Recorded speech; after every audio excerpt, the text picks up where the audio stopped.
Hello student, welcome to the success classes. आज हम लोग क्लास 10th प्रश्नावली 12.1 वृत्तों से संबंधित क्षेत्रफल, वृत्तों से संबंधित क्षेत्रफल,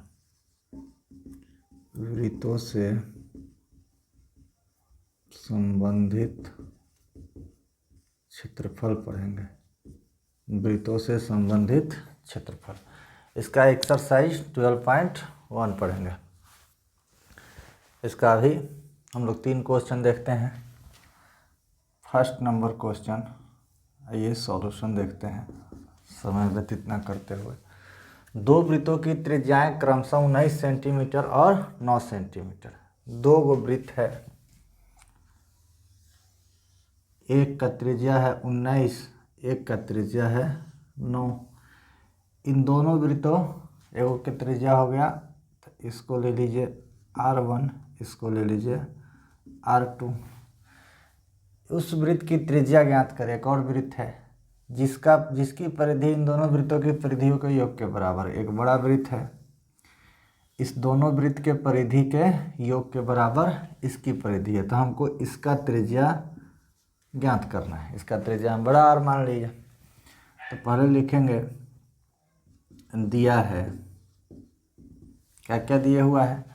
तो दो वृत्त की त्रिज्या, तो एक वृत्त की त्रिज्या, एक वृत्त की त्रिज्या उसको हम R1 लिख दिए 19 सेंटीमीटर। दूसरे वृत्त की त्रिज्या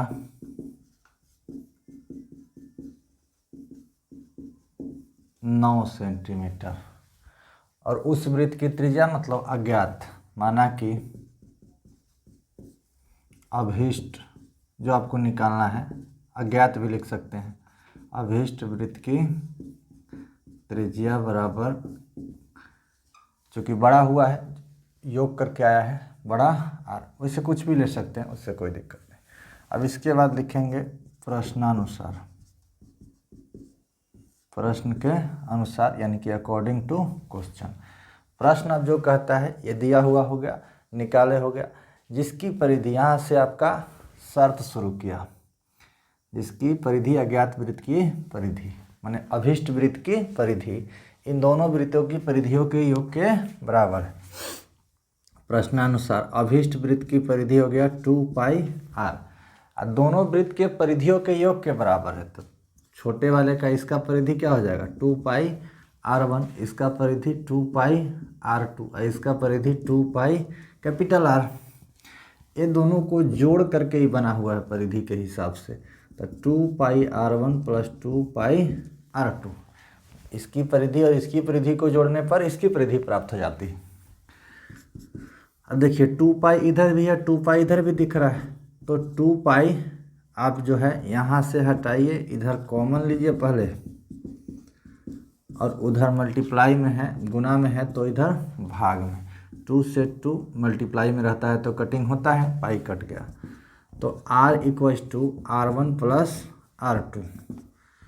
तो R इक्वल्स टू R1 क्या है 19, R2 क्या है 9, देयरफॉर R बराबर 28 सेंटीमीटर। अतः अज्ञात, चाहे अभीष्ट लिखे थे तो अभीष्ट भी लिख सकते हैं, अभीष्ट वृत्त की त्रिज्या बराबर 28 सेंटीमीटर। ये हो गया आपका आंसर। ये फोटो बनाइए या ना बनाइए उससे कोई मतलब नहीं है, आपको समझाने के लिए बता दिए हैं फोटो। अब आते हैं इसके सेकेंड नंबर को, सॉल्यूशन देखते हैं दूसरे नंबर का।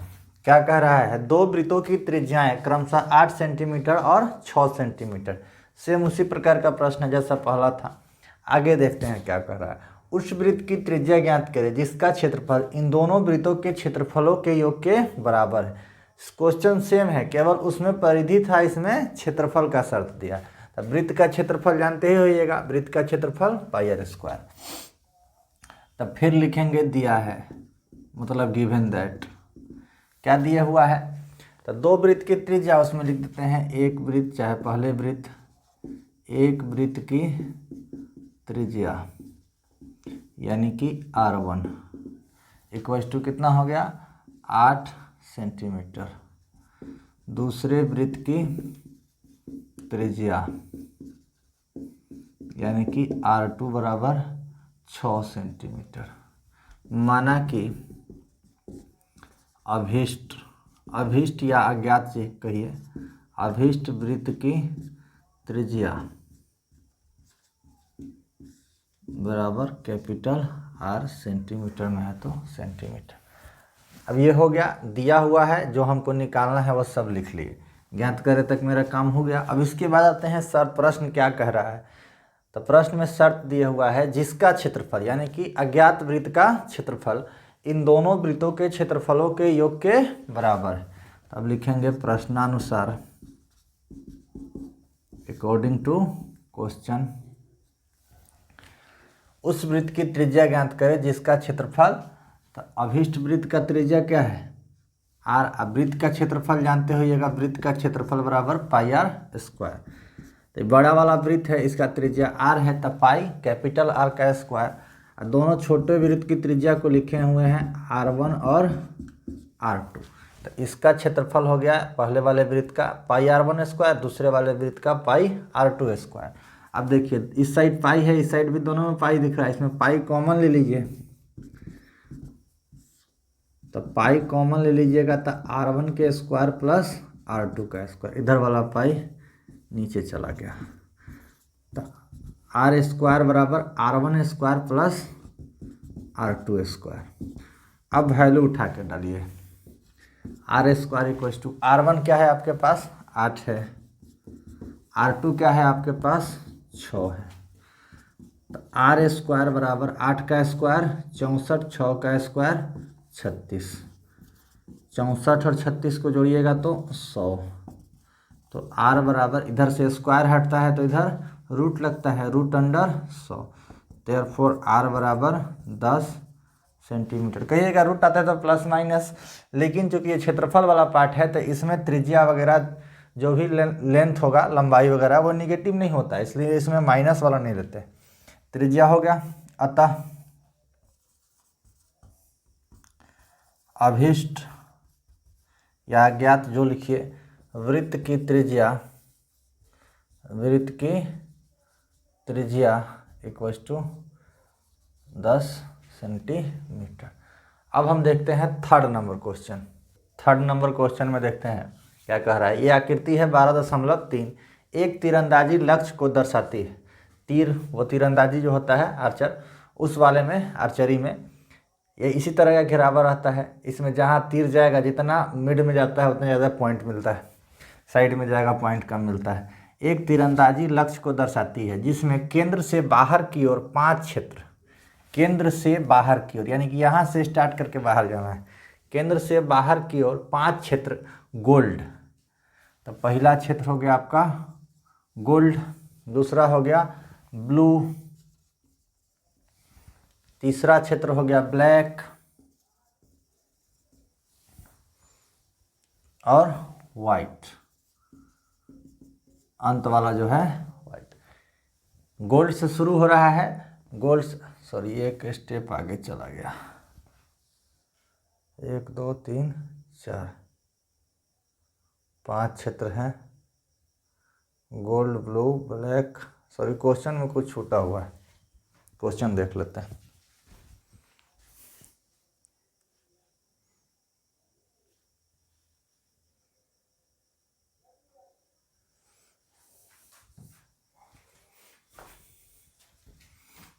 इसमें रेड छूटा हुआ है, रेड। तो एक हो गया रेड,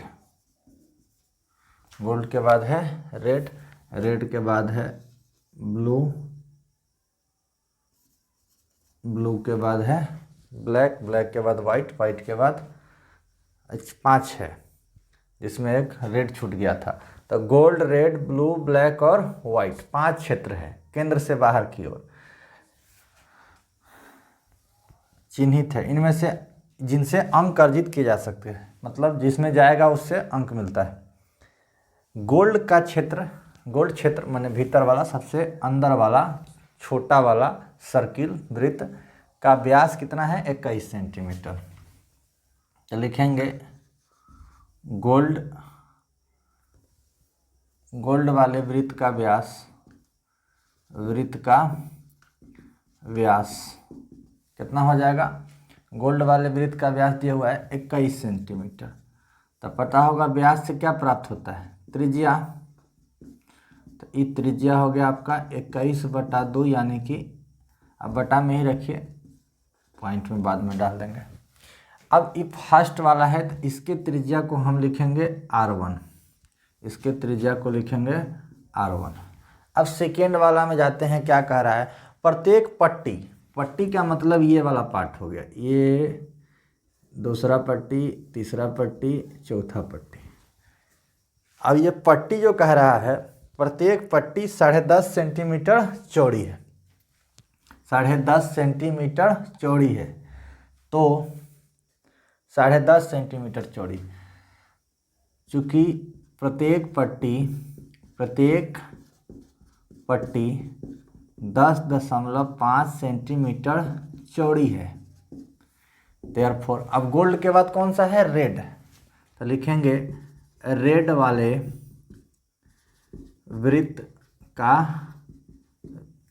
वृत्त की त्रिज्या, अब व्यास नहीं, त्रिज्या हम डायरेक्ट कर लेते हैं। तो ये r1 हो गया, इससे कितना बढ़ गया, 10.5 बढ़ गया, तो 10.5, यानी कि इसका आया है 21 इसको 10.5 लिख ही देते हैं, 10.5। तो 10.5 प्लस 10.5 यानी कि 21 सेंटीमीटर। फिर आगे बढ़ेंगे तो ब्लू वाले वृत्त की त्रिज्या इसका ले लिए r3, इसका हो गया r2। अब ब्लू वाले वृत्त की त्रिज्या, तो ब्लू वाला में पहुंचेंगे तो रेड वाले से आगे है, यानी कि r2 प्लस 10.5। तो r2 है आपका 21.10.5, यानी कि 31.5 सेंटीमीटर।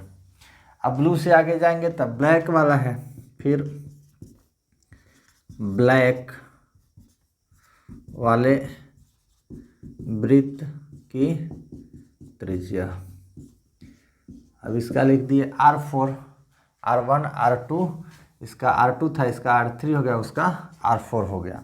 तो क्या हो जाएगा, r3 प्लस 10.5 जो भी वृत्त दिया हुआ है पट्टी की चौड़ाई। तो r3 आपका कितना है 31.5 प्लस 10.5 जोड़ दीजिएगा तो 41 से 1 42 हो जाएगा, 0.5 का 1 होगा, 42 सेंटीमीटर। अब ब्लैक के बाद क्या है, वाइट। फिर वाइट वाले वृत्त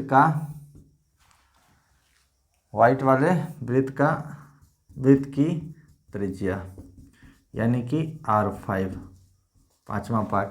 तो इसका क्या हो जाएगा, r4 प्लस 10.5, क्योंकि हर पट्टी की चौड़ाई 10.5 सेंटीमीटर, तो पिछला वाला से 10.5 बढ़ते चला जाएगा, तो 42 से 10 52.5 सेंटीमीटर। अब हमको सब पार्ट का त्रिज्या प्राप्त हो गया।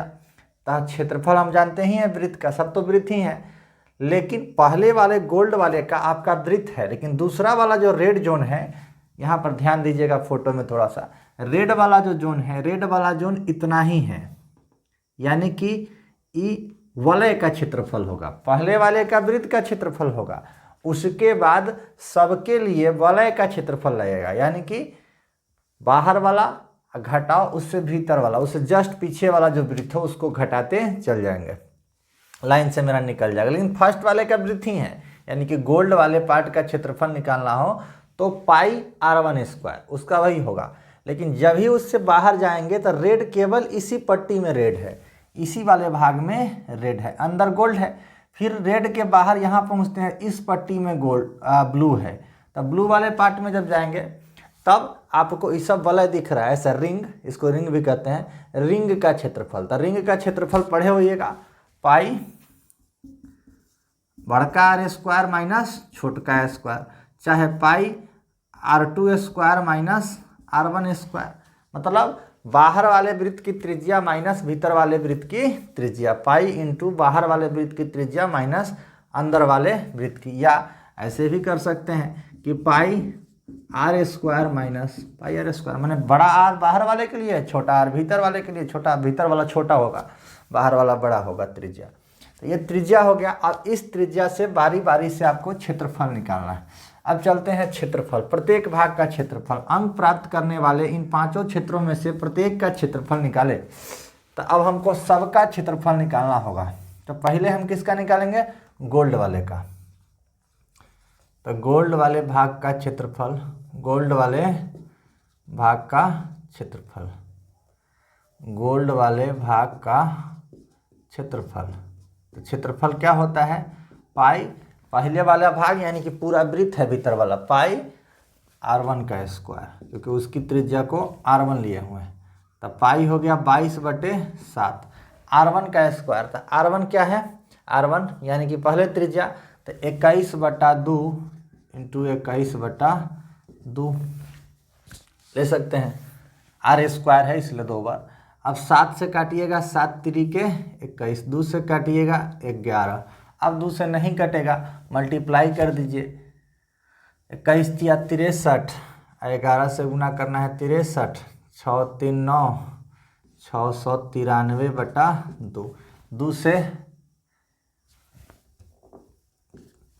2 से इसको काट दीजिए, वही कचर दीजिए, काट दीजिए, जो कहिए।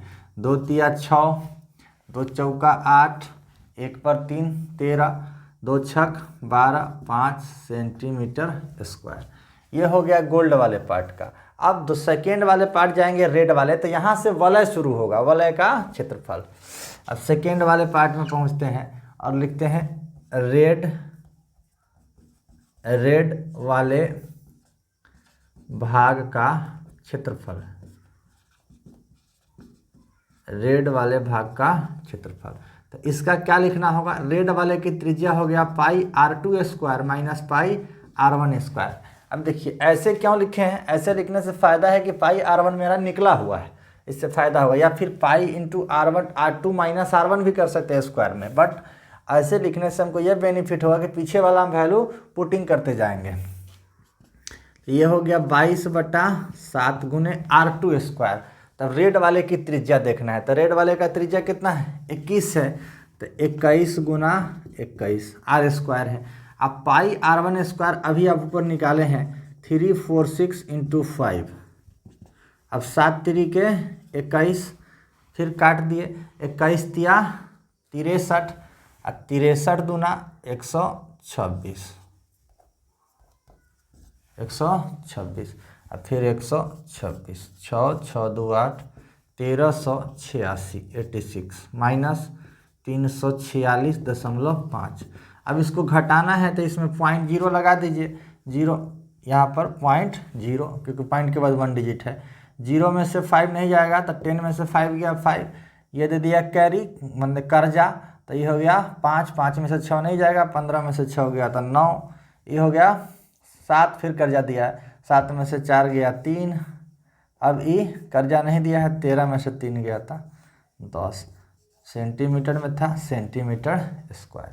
अब इसके थर्ड वाले पार्ट का एरिया निकालते हैं, तीसरे वाले पार्ट का, इसके तीसरे वाले तुरंत मिटाना पड़ेगा। अब हम देखते हैं इसका 2 हो गया थर्ड वाला पार्ट, यानी कि रेड हो गया। अब ब्लू वाले पार्ट के लिए, तो ब्लू वाले भाग का क्षेत्रफल, ब्लू वाले भाग का क्षेत्रफल।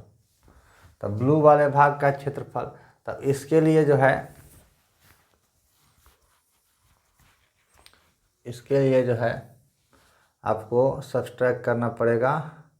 इसके लिए आप ले लीजिए पहले ब्लू वाले भाग के लिए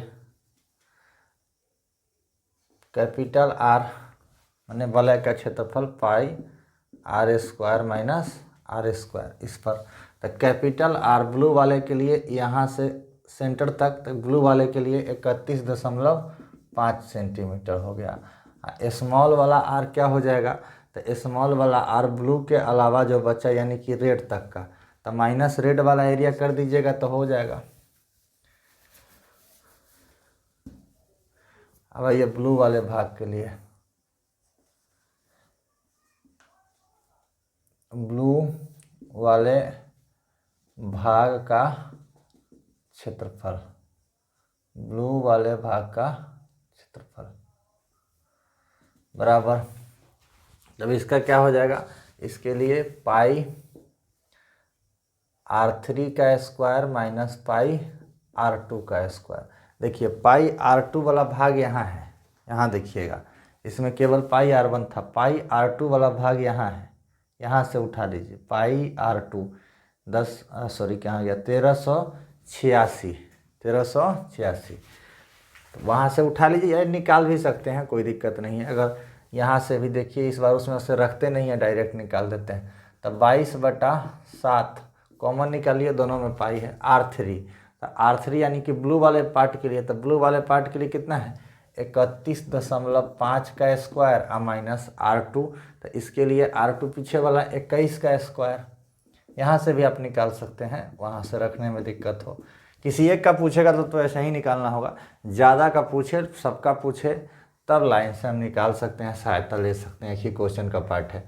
ए स्क्वायर माइनस बी स्क्वायर, तो ए प्लस बी इंटू ए माइनस बी, यहाँ पर ये लगा दीजिएगा, इजीली निकल जाएगा, इंटू इसको जोड़ दीजिए, कितना हो जाएगा 52.5 इंटू ये घटाइएगा तो कितना हो जाएगा 10.5। अब आप पॉइंट चाहिए तो हटा सकते हैं, पॉइंट हटाना है तो ये पॉइंट हट जाएगा, बटा में 10, इसका भी पॉइंट हट गया, बटा में 10, 15 सत्ते 105, 15 सत्ते 105, 10 से पूरा तो कटेगा नहीं, तो नीचे 100 रखिए, पॉइंट डालने में आसानी होगा, ऊपर गुना कर लीजिए, तो ये 525, इसमें 15 से कर लीजिए, 15 पचे 75, 60, 15 दूना 30, 7 37, 30, 15 पचे 75 और 3 78। अब इसमें 22 से सेम वाला से गुना करना आसान होता है, 5 दूना 10, 7 दूना 14, 1 15, 8 दूनी 16, 1 17, और 7 दूना 14, 1 15। अब दूसरका से गुना नहीं करेंगे, बस इसको जगह बदल के एक बार लिख दीजिए, 0 5 7 5 12, 7 5 12, 1 13, 5 1 6 1, यानी कि आ गया 16 32 50, 1 0 काट दीजिए, एक अंक के बाद पॉइंट डाल दीजिए, तो 1632.5 सेंटीमीटर स्क्वायर, ये हो गया ब्लू वाले पार्ट के लिए। अब जो है किसका, ब्लैक वाले पार्ट का क्षेत्रफल, अब है जो ब्लैक वाला, ये हो गया आपका ब्लू। अब ब्लैक वाले पार्ट में चलेंगे, तो ब्लैक वाला पार्ट के लिए यहाँ है, या तो आप ऐसे निकालिए, या फिर जैसे उसमें बताए थे उसमें रख के भी निकाल सकते हैं, दोनों प्रक्रिया है जिसका आप इस्तेमाल करना चाहिए। उसमें रख के निकाल दिए थे सेकंड वाले पार्ट में, वहाँ भी चाहिए तो अलग अलग R2 और R1 यहाँ से उठा के आप रख सकते हैं, सब R2 R1 निकला हुआ है, R1 R2 R3 ये R4 और ये R5 सब निकला हुआ है। या फिर आप उस वैल्यू से उठा के रखना चाहते हैं, कैलकुलेशन कम करना चाहते हैं, तो वहाँ से आप कम भी कर सकते हैं, दोनों प्रोसेस। ये 17 होगा, 7 5 12 1 13, 5 1 6 1 7, 17 होगा, सुधार लीजिएगा इसको। इसी प्रकार हम और जो बचा हुआ है इसी तरह आप निकाल सकते हैं, R4 और R3 करके। यहीं तक हम छोड़ दें, वीडियो लंबा हो रहा है, यहीं तक छोड़ देते हैं।